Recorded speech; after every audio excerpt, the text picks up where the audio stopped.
Halo Sobat Koridor dimanapun Anda berada, kembali lagi bersama kami di program podcast. Kali ini kita kedatangan narasumber yang muda, smart, dan alhamdulillah mau mengisi pelatihan di tempat kita. Kali ini temanya adalah pelatihan sosial media. Kita sekarang bersama Mas Galuh. Ya. Selamat siang Mas. Selamat siang, sehat-sehat. Ya. Oke, Mas tadi kan ngisi pelatihan sosial media nih. Ya, Nah, kebetulan kan kliennya itu bukan dari kalangan swasta nih. Bukan dari kalangan UMKM gitu kan, tapi dari teman-teman kita dari instansi atau lembaga pemerintahan. Oke. Tadi itu dari dinas mana? Mas? Dinas Kebudayaan Sleman. Sleman. Iya, Oke, Sleman. Sleman. Pemerintah Sleman. Oke. Nah, kalau kaitannya nih Mas sama keperluan mereka untuk mengelola sosial media sendiri. Itu kalau UMKM sendiri kan tujuan akhirnya itu adalah penjualan. Ya, Engagement, penjualan itu kan tujuan akhirnya. Nah, kalau instansi atau lembaga pemerintahan itu outputnya itu apa sih? Tujuan akhirnya? oke. Tentu ini beda ya. Media yang dikelola pemerintah dan juga swasta.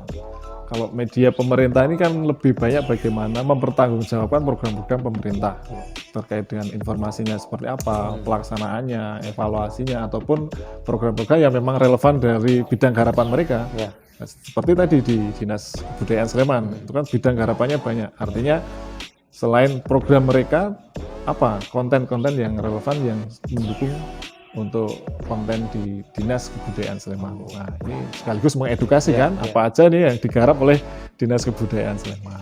Nah, Kalau untuk engagement itu sebenarnya perlu nggak sih buat mereka, Mas? perlu, karena itu kan juga melihat bagaimana antusias dari masyarakat dari suatu kawasan daerah pemerintah itu kan. Artinya tetap bagaimana mereka mengedukasi. Ya, semakin banyak engagement kan semakin bagus juga. Artinya media ini dikelola dan masyarakat juga aware terhadap konten-konten yang disajikan. Nah, artinya ya semuanya harus berpartisipasi gitu kan, tidak hanya konten ini disajikan saja. Iya. Kalau disajikan aja tapi impresinya dikit kan, wah iya. Sayang banget pasti ya Mas ya. Betul. Oke. Terus kalau untuk pengelolaan sosial medianya ini sendiri tuh biasanya dikelolanya oleh kalangan anak muda apa generasi sebelumnya sih Mas? Maksudnya kalau ini kan lebih ke ekspertisnya tuh anak muda nih. Nah, kalau kedinasan kan biasanya selama ini kita melihatkan stereotipnya bahwa yaitu orang-orang yang generasi boomer seperti itu. Ya sebenarnya mengelola media itu tidak tergantung usia ya sebenarnya. Tinggal mindset aja sama konsep wawasan terhadap pengelolaan. Cuman sekarang ini kan seolah-olah anak muda yang paling banyak mengelola, ya istilahnya digital friendly lah, seperti itu. Tapi semuanya bisa kok mengelola, asal mau belajar. Gitu. Cuman ya kalau mau menggunakan tenaga yang lebih muda ya pasti lebih energik, daya kreativitasnya tinggi, mungkin rasa ingin tahu mengembangkan inovasinya tinggi lah gitu kan. Ya yang penting ini konsep medianya tersampaikan gitu. Ya terus kalau misalnya dari anak muda sendiri kan biasanya ada ini ya Mas ya, improvement yang lebih fresh gitu ya. Iya, itu penting. Dan biasanya anak muda banyak sih improvementnya.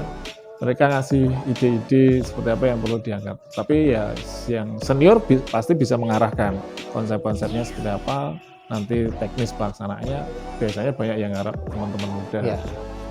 Nah, kalau kita ketahui semua kan sekarang ini Mas, sosial media itu adalah dunia kedua kita. Maksudnya kita nggak hanya ada di real life tapi juga semuanya itu ada di sosial media. Nah itu perlu nggak sih kita melakukan pengamatan atau riset gitu buat lembaga atau instansi pemerintahan itu buat membuat program itu kita melakukan risetnya dari sosial media gitu? Bisa juga, artinya tren itu kan bisa juga anak muda sekarang itu pengennya seperti apa gitu kan. Nah itu artinya bisa juga dilihat dari tren anak muda. Nah, nanti direlevansikan saja Iya, gitu kan sesuai dinasnya masing-masing yang ya. terkait ya. Ya, misalnya tadi kebudayaan, apa yang kebudayaan tapi relevannya ke anak-anak muda, Ya. apa yang bisa menjadi bidang harapan mereka.